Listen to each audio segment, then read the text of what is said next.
Not everybody's thrilled. No, no, no.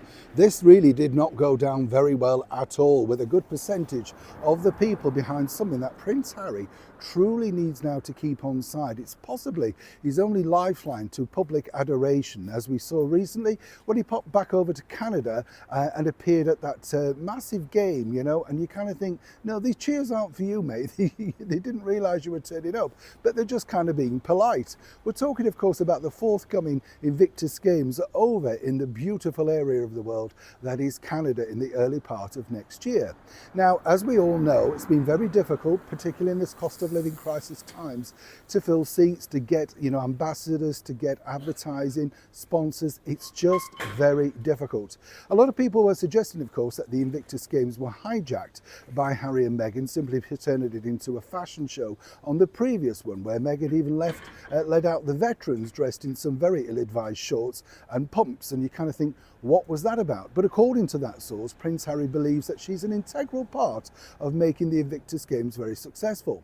Now, more importantly, recently, obviously they're trying to expand the brand. And this is where it gets very tricky, I think, because of course, the idea, which was set up really as a spin-off from the Warrior Games in the United States, a very successful format. Well, this was put together not just by Harry, as he likes to stake claim to, but by his elder brother, Prince William, alongside some guiding help from His Majesty the King as well. But they've been written out the historical story, even though, of course, Prince William very kindly donated a substantial amount of money to Harry's games after, of course, accepting a payoff from a media organisation for, well, shall we just say, the wrong things, right?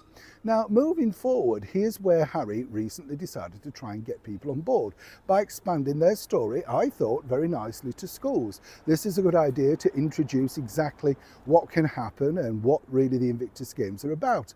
And I thought he gave a reasonably eloquent speech to, of course, those particular children. But then this happened. That's right. Now, we realised exactly why he was filming at that New York tattoo parlour. But when you look at it, it's an expletive-ridden sort of, thing of what is it about? And why is this a good idea to have a neck tattoo by, well, Jelly Roll? I mean, none of this makes sense. You would ask the question, who is advising Prince Harry? And now that is the leading question that's been asked by senior figures inside the Invictus Games. You see, the bottom line is, you can't show this ad to school children. Yes, I know they can find it on Instagram and social media. I get all of that. But it's not a good look to present this out to school children. It just doesn't look good either way. Moving forward, now, you know, one has to say, well, who did advise him? I can tell you that according to close sources, this was very much an idea of Harry's own doing, backed up with a lot of aplomb and great enthusiasm by Meghan and her mother, Doria. No surprise in there, of course, because Doria has her own arm tattoo, so you can understand her enthusiasm for something like this.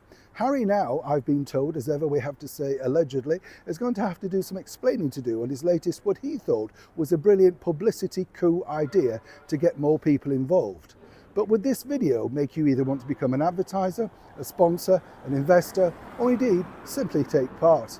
Either way, once again, Harry's got the headlines for all the wrong reasons. Neil Sean in the very heart of London.